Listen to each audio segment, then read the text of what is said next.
ഏട്ടനെയും ഞങ്ങളെയൊക്കെ വേദനിപ്പിച്ചിട്ട് ഇത് വേണോ മോളെ? മോളൊന്ന് ആലോചിച്ച് നോക്ക. എനിക്ക് ഏട്ടൻ ഇതിനെന്നെ കൊല്ലുവാണെ കൊന്നോട്ടെ, ഞാൻ ചത്തോളാം. മെല്ലെ പറയേ, ഇതൊന്നും ഏട്ടനോട് പറയാൻ നിക്കണ്ട. ഭ്രാന്ത് കയറി നിൽക്കുക. ഒന്നുമില്ലാന്ന് ഞാൻ പറഞ്ഞോളാം. പിന്നെ പിന്നെ സാവകാശം പറഞ്ഞ് മനസ്സിലാക്കിക്കോളാം. ഇപ്പൊ എന്തെങ്കിലും ചോദിച്ചാ കുട്ടിക്ക് അങ്ങനെ ഒന്നുമില്ലാന്ന് പറഞ്ഞാ മതി. ശശിനെ ഒരുപാട് തല്ലിയോ എടുത്തി?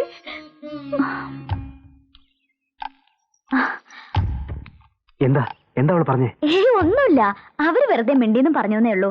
ഇനി ഇതിനെ ചോദിച്ച് വെറുതെ ആ കുട്ടിക്ക് വാശി ഉണ്ടാക്കരുത്.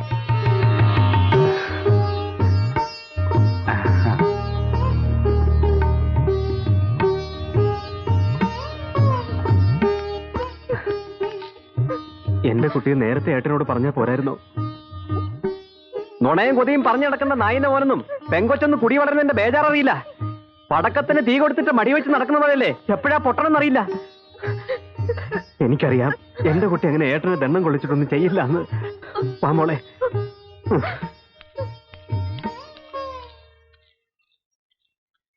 കേട്ടതൊക്കെ ശരിയാ. അവര് തമ്മിൽ ഇഷ്ടത്തിലാ. അവള് ശശിക്ക് വേണ്ടി ചാവാൻ പോലും മടിക്കില്ലത്ര. പിന്നെ നീ അങ്ങനെ പറഞ്ഞത്? ഇപ്പൊ ഇതറിയാണെങ്കിൽ പരമേട്ടൻ ആ ആശാരിച്ചക്കനെ കാണിച്ചതിനപ്പുറവും കാണിക്കാൻ മടിക്കില്ല. എപ്പോഴായാലും അവൻ അറിയില്ലേ? ഇപ്പൊ പറയണ്ടെന്നാ ഞാൻ അവളോട് പറഞ്ഞിരിക്കുന്നത്.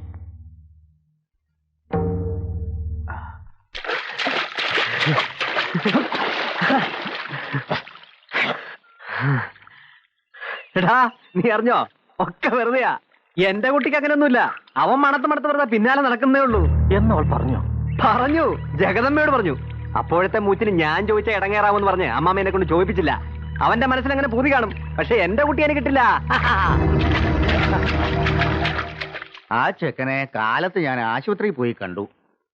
അവനും മറക്കാനും ഒഴിയാനും ഒന്നും തയ്യാറല്ല. പഴയ കാലമൊന്നുമല്ല. ഞാൻ ആലോചിച്ചിട്ട് അവർക്ക് രണ്ടുപേർക്കും അത്രയ്ക്ക് ഇഷ്ടമാണെങ്കിൽ നമ്മളായിട്ട് എന്തിനാ എതിര് പറയാൻ പോണത്? അവൻ ദേവാംശമുള്ളവനാ. ജാതിയിലവൻ മൂശാരി അല്ലെങ്കിലും വിശ്വകർമ്മ തന്നെയല്ലേ. ആലയെ നിർത്തി പണി പഠിപ്പിക്കണം. കണ്ണാടിക്കൂട്ട് പഠിക്കാൻ അവനെ ആ ദൈവം നിശ്ചയിച്ചിരിക്കുന്നത്. കോങ്ങാട്ട് മുത്തപ്പന്റെ മോഹം അതാണെങ്കിൽ അങ്ങനെ ആട്ടെ.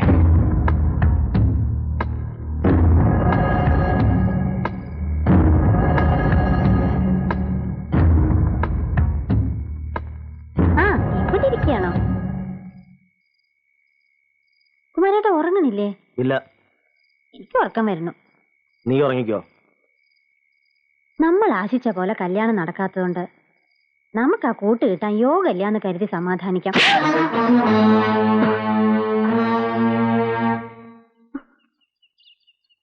കുമാരേട്ടന് നിന്നോടുള്ള സ്നേഹം കൊണ്ട് പറയാ. നിന്റെ മനസ്സ് കുമാരേട്ടനെ കാണാൻ കഴിയൂ.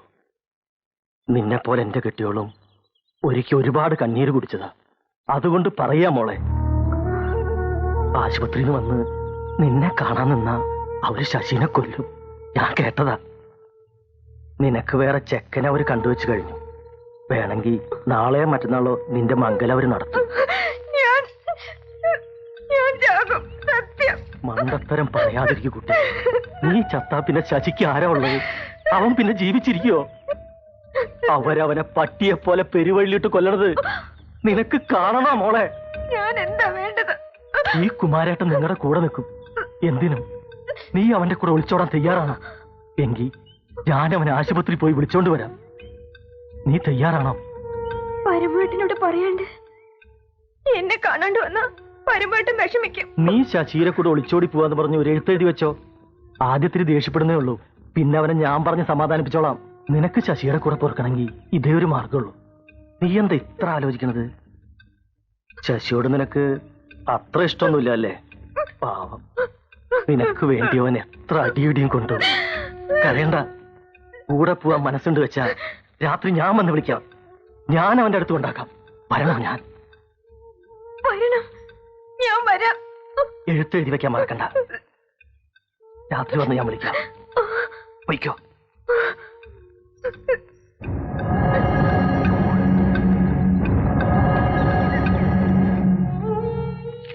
എന്റെ പരമേട്ടന് എന്നോട് ക്ഷമിക്കണം. ഞാൻ ഈ ചെയ്യുന്നത് തെറ്റാണെന്ന് എനിക്കറിയാം. പക്ഷെ ഞാൻ ശശി ഒരുപാട് സ്നേഹിച്ചു പോയി. എന്നെ ശപിക്കരുത്. ഞാൻ ശശിയോടൊപ്പം പോകുന്നു. ഏട്ടന്റെ സ്വന്തം ലക്ഷ്മി.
കുമാര,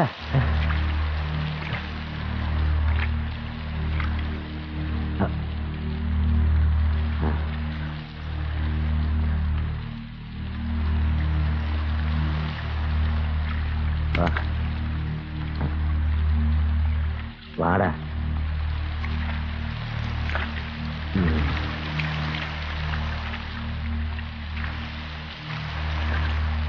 എന്റെ കൈ കൊണ്ട് ചാകാനാ ഓടെ വിധി.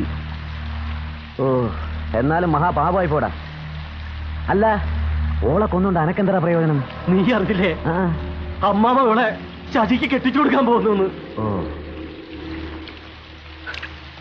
ഞാൻ നിൽക്കേണ്ട കാലം അയാളെ മൂടും താങ്ങി നടന്നത് വെറുതെ. ആലയും കൂട്ടും ആ ആശാരി ചക്കന് ഞാൻ ജീവിച്ചിരിക്കുമ്പോൾ നടക്കില്ല. അല്ല കുമാര, തൂങ്ങിച്ചത്താണെന്ന് പറഞ്ഞാലും നാളെ പോലീസ് വരും. ചിലപ്പോ സാക്ഷിയായ എന്നെ വിളിച്ച് ചോദിച്ചെന്നിരിക്കും. ഞാൻ എന്ത് പറയണം? നീ ഒന്നും കണ്ടില്ല എന്ന് പറയണം. അപ്പൊ ഞാൻ കണ്ടതോ? നീ എന്റെ കൂടെ നിൽക്കില്ലേ? നിക്കാം. പക്ഷേ ഒരു പാല വിട്ട അങ്ങോട്ടും ഇങ്ങോട്ടും വേണം. നീ എനിക്ക് എന്ത് തരും? നിനക്ക് എന്ത് വേണം? എന്തും ഞാൻ തരും. എന്തും? എന്തും. ആ, എനിക്ക് ഒരാളെ മംഗലം കഴിക്കണം. തുലോചനയല്ലേ? അത് ഞാൻ നടത്തി തരാം. ഛർദിച്ചത് പിന്നെ ആരെങ്കിലും ഭക്ഷിക്കോടെ കുമാര? ഓളെ അല്ല, നിന്റെ ഭാര്യയുടെ അനുജത്തി ജഗദമ്മേ. പറ്റുമോ എന്നെ കൊണ്ട്? പറ്റില്ലെങ്കിൽ ഇപ്പൊ പറയണം. കുമാര, നിന്റെ ജീവൻ ഇപ്പൊ എന്റെ കയ്യില, അത് മറക്കണ്ട.